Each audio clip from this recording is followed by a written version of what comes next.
ibn adama ire adama nila a jama'ata duniya ame duniya jama'atuka ire duniya sukuma ge duniya yiri sukuma hileni ngake ti yilembe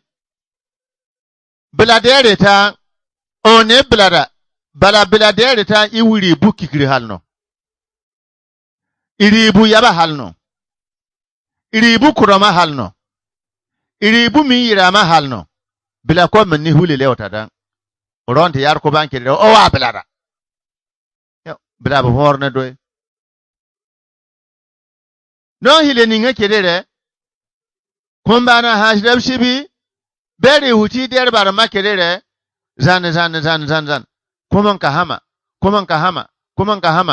ka loma aiwa irin da zan ban kire hako yare hosbe mbe kuman ka hama kire hage yare hosbe mbe kuman ka hama hilidin ke ta galembe malaka tere lare a jama'ata duniya amid duniya jama'ata ka iri duniya su kuma ga duniya ire su kuma irin da kira ana bone le lare ya ibnu adama ire adama ne atarakta duniya amid duniya taraktuka iri wada duniya mage duniya wadere ya dal ni me onte talate malaka bti laran hamma bayara ne me malaka bti laran hamma mo etasan hada mun duro kinada mun mobillo kinada mun hakinada bentere larma atarakta duniya ame duniya iri wada duniya mage duniya wadere irente kida tenko ma be gilere we hin loy bere te kiran tenko mabe namba ne zoro boyere zoro teninga zolle ga no bro konte re zorombe iri gere me minne bere tale zolle ga no bro kele karko iri ger ninga kete nen kamo monta yanke nen kamo bugu bara kawo ka ta mo mebulembe ha shireb kumba bon ka garambe kabe aya aleba ha ba ayerble ha ba she ninka mo bugu irindi hitole awre gerkiti hito mo mebla hibto mbobo mo mebla abe tutu kule mbro leo bon hasde bukar ka ba bombe aleba ha bashe awre gerkiti wono monne bugu mo mebla ha bashe boytante ben kangra kedre nabiyama sallallahu alaihi wasallam aw katante yen muru abna akum awa yuno brodo ko kire bia kaya na ebijibi gergilanga habe nembora kan mura ningama tankurugo haya zigila kono banaje ko bala adonno banye pronto to nengerbo aiwa nengeribu zoro haya ota he bombia zoro be bubudori adama haya hamboro ngone ya adama andabana ba kazila kan safakar ku kon yare kazila kan shiku ombanwa hirirgo ambe haludi nemebe aburubo wa halier dinne aburubo beka ni biya sallallahu alaihi wasallam ka yewire lobe agerzolle doya aleba kon ere nyanni ninga kate ere bide ere kanake arandi duma kulele kan koke ana dobia ati yen kon jere nyanne ko mbe yida donc logila na ginzur gergila na lozur kaya nokobema aiwa ite ne zuro nitaji zuro ta na zuro to binke ko mambe an kon broga no tam banke de tile karana ka germa turimo biya ka gir kiriki gir zuro kena ne tillo izinwo ibukanwo ituton anya nebte ka ki yerba kale komen tursile bala nabiya sallallahu alaihi wasallam aw gir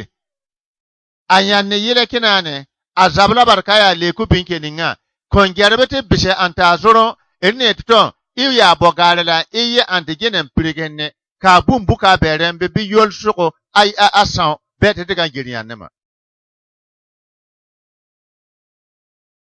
hata kisa nombe o Madina Nabi sallallahu alaihi wasallam ken lekudo shena Abubakar ken lekudo shena Umar ken lekudo shena Usman ken lekudo shena Ali ken lekudo ambale kutabiina ambron shena Al-Imam Malik ken tiye qadi ten qomama at l'islam ambura le maka lomba bonta bin lo zoron bara ta zoron be baba le go je kra benken kina nan be awobna na sa lubma bonta zoron be awob ha na sa wa min bulubma nan holeo ba hanon ba hen wa awob zela han ba hen wa lub songo ni kibar bisanen tanana hen she na alma malik ma alma malik ba leko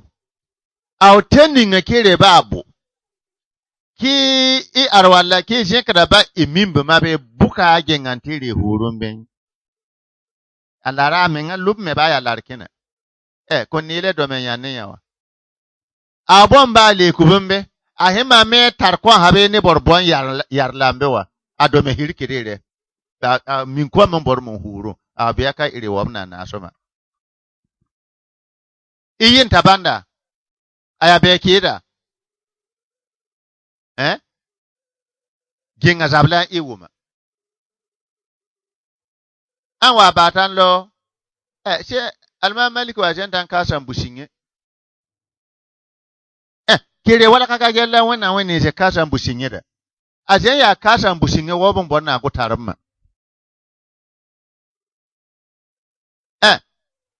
awdo masiba nan genu hamro sulle ben kende masiba nan wo non gerbi abro sarhoye an ka yewere irenti na surun ya iti yalle bigin ana kirenti surun iti yalle bigin ana kirenti le surun iti yalle bigin ana be aka on girzo maga bitemenga zulleke ka tande ye aganso batum yamba geni ngake aka murabe agilan lesa kwa komambaga ki yanzur mi sibanye mi sibanye amma ana ga kumbara kara ti girbi zurumbe kabor ginga yugon wumbe ana ga kumbara kara ti girbi zurumbe kayara bor minne sinda mbambe karaka minne ba ahiren ka ba koke bogo hibton ka him kuma bogo karabana jibanya kedere kado akasin abdumante be gere mebti minne ba larake aw kan yiba husuma abu hokan yilibila lewye kondiga halga nobroma digale ninga komboro don yen son sala hata ila yawman kiyama halka nan duniya hutleke biya kakara kasanga da germa ara yilibutu jura na zama ganno anyuno alobano adayino to katiye buroga no kondige mba lekube basun te digama i binke ginga zabla se hurumme bere lekube hunsa kikirce ke ya fara ba wannan da kala laharan sama duniya ma halga no kon yara ma bambewa ango ya hen lobri ya dan germe ya onta hen wa loba non ba do ga dama wanda hen ka ba diga ma hiya ka ba ya dama bondu bunka ya adaba genga minde ko manda Allah ma ghafiruhu wa raham gene bambeda musa a kikirje ki ya fara ba memen da gene wa an kiriya hen na kiriya te han bere ga ha is bale se gawe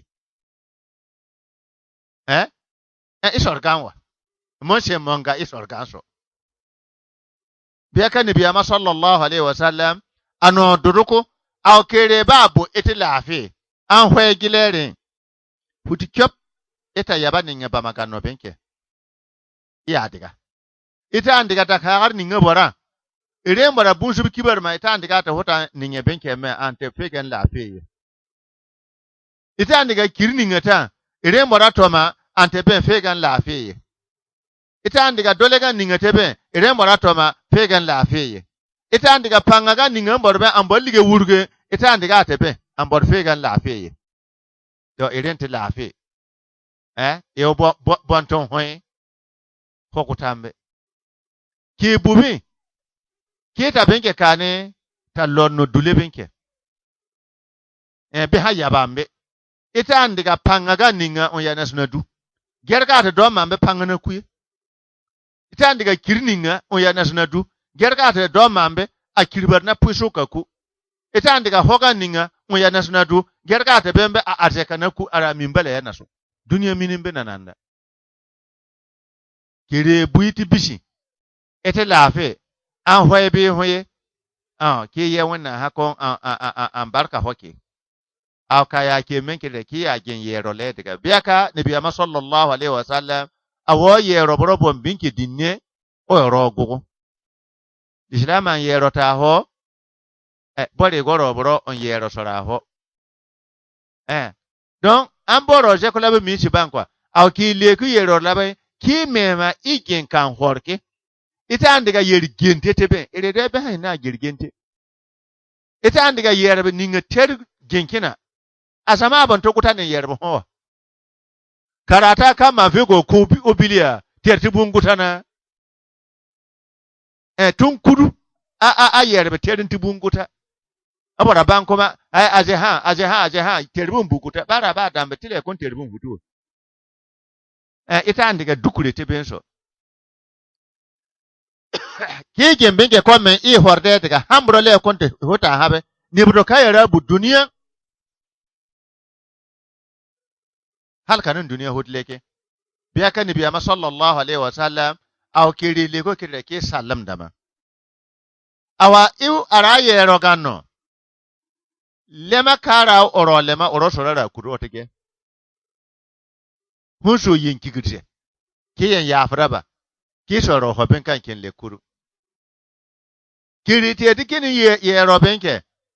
l'islam anu l'islam ben me wo sallam dama bala enne wona lo men ngado biya kan kabori ye genubro bilin kan koke to kata dinne ya kata ndi eu minogo gambe anti kikirzele no ya bonte bolo hormanta kuin amma konti ye robro labambe germenga ninga allo horom gilana no hambro lema bote henna habe ya melo horom betba na no lewmo himbo habda kana ninga ta anadoma suruko anadama habsikina nan me allo horom be bu habna don ye robro no melo horom ha na so ran kuma menne don wona ta dalon ha don kon yanere dan kedere iri bukunte ambe ere mengame ere ndahia ya asdikaye aramon halgero ya ahibaye aramon nanlegano ya ihwane aramon daino la taghurrannaka mal hayata dunya abana tukun dunya nara dalihi kama gharrani ambe bay mon dalihi halka hidoma habkiye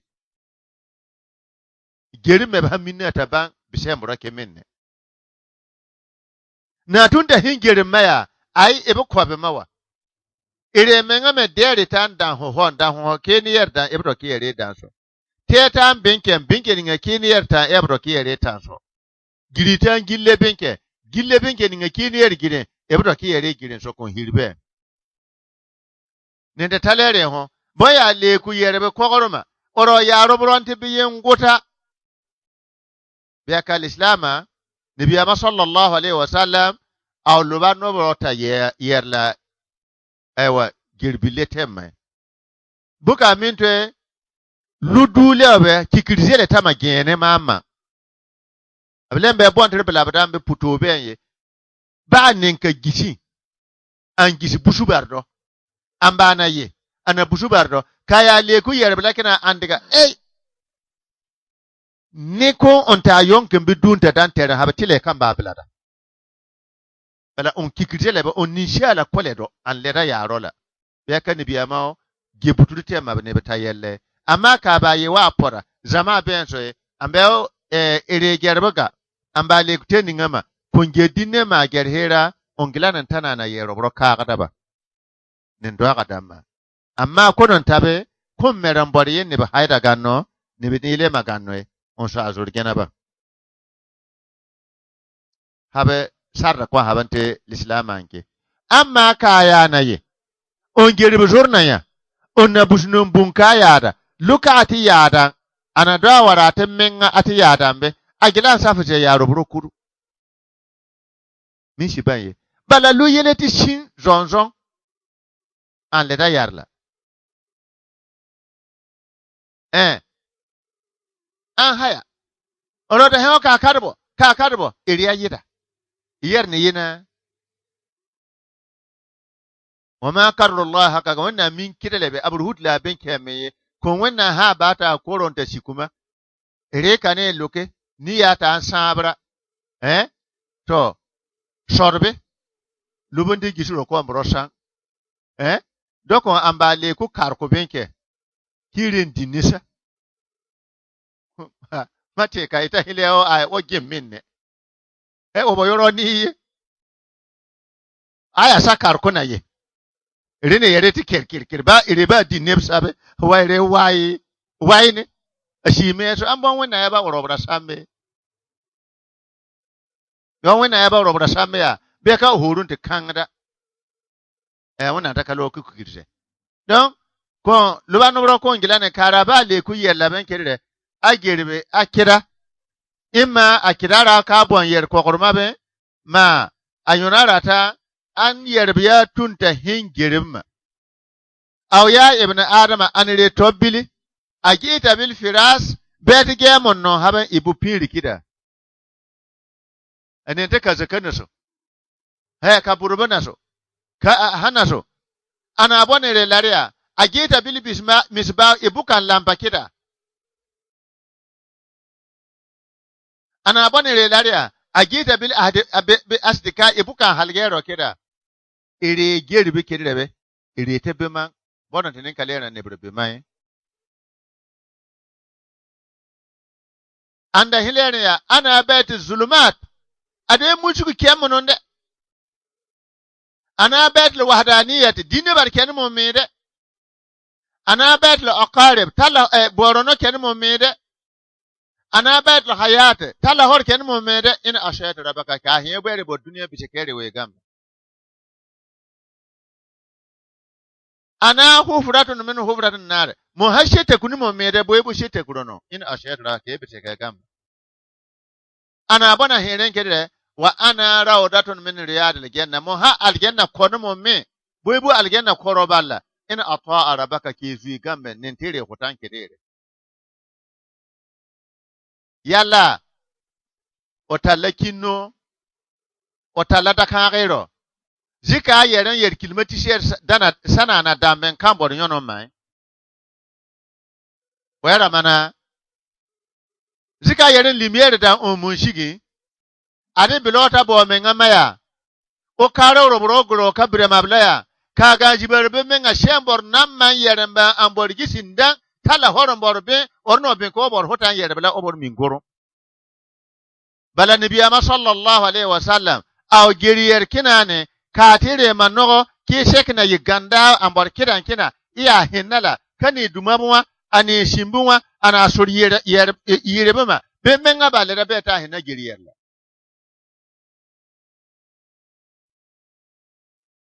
bere hinna shebla ani rewabe be menga balere beta hinna geriyer bla ha to una to bulano kwa baron tabaloro una to bu mbado barno don ko banere hota benna yakire liman gota boda obrigem ba gen ko tiga bimana ko banere hota na yakire aiwa an kasama be hebe nabiyama sallallahu alaihi wasallam abonta ganno bro soto gombe oro wagalere hobe ire tibi hirmu ko so mbro konta gorombe ire tibi hirmu malaika muron bokedire nabiyama sallallahu alaihi wasallam kabara ni ibrahim be dokombe sena umar ka shilin borgi shindambe benke be bokedire onere lare amanra buka ka yebere bu duniya ibor bulombe ena he wahda hula sharika lahu ikere gano makedire inema hajibarbu ana bahahu ire ba korma ne ho tugubne ho ita talanu sabra malaika murana he talla maya ire talla bomba na bon kayire bon kashira arama na na bambe bwere he ena he webri yan kunna bon nire bon na na ba tikemba psekere tallama aiwa shene bida oroko lar alema hirabe irin da shi ire kan wannan kin tando talla ne re bwale onne lariya wa man nabiyuka irne da me ne bonye wa ma kitabuka ene da me ne bonye wa ma dinuka ene da me ne bonye na aljanna kela guna henke ale kan tinu shinji aljanna kela banta guna henke re ire na ne mabiye kon yar ne me lubano gwello henale hormenga kon lu ne me henale hormenga yaro gol gwello on haya amber ne da me yoro olaro lebne bombea nembeta ni shekele ko kidire bara gelle ahinale benke hira bere ba jibabe bere tasa ni shekele ko na henke on haya amber ne da me gambo do duniya ye erini ne biya ma do duniya ye erini alqur'ana do duniya ye erini dina do duniya ki zunye haya ahinale benke hab kidire na bonan kebgarnata ne wada ture ma purire a shebtu wulere ki etiki girka ma bien on haya hosna tere habu huma tulle ko men duniya hudle buraga no konte ya rabu nombe buraha yanta wonna ha ya rabbi la takimu sa hun se duniya huti bala kon duniya huti wule bin ke banna kun ya ne re lare ne da mahin Allahu rabbi shaydina muhammad nabiyyi alquran karim kitabe al-islam ad-dini bere da mai habe hebe an shekele gona hinken irin diga kikirka mamma hakuntun wakamma boronon te haha talla horon ta burgon hama ire meyin on alata haf ibin be ehnale binke habishi amma bere da ma iyoro min debni bombe nembe kelebta na alganna kele gona hinken kide ai ire hinale binke ha ire horon yo yeke kurkur da on ai na bonata ne wada ture mapure bo wada ture mapure be sebtu no tu wulere ho ambor keni kinane irente gwalbe ye aywa on haya hosna teren tulle awuhuma ko men duniya hutle buroga no konta yerembe buraha yenta wanna ha husa ki ya raba ki musa husu duniya huti ko aljanna ko biya ka duniya hutle hille qalu ya wailana man ba'asana min markadina haza ma wa'ada ar-rahman wa sadaqa al-mursalun boron da hilen husi be duniya hutebe buraha agenda ankula on wi orobo ngano la boya ka hamba gidai shirekano randa haya on na a wannan bana kiraban habji en yondo no bro konsor minne baloro ke be habanji donc yondo no bro yone ya kan shirake don wannan taka oyi kurkur dano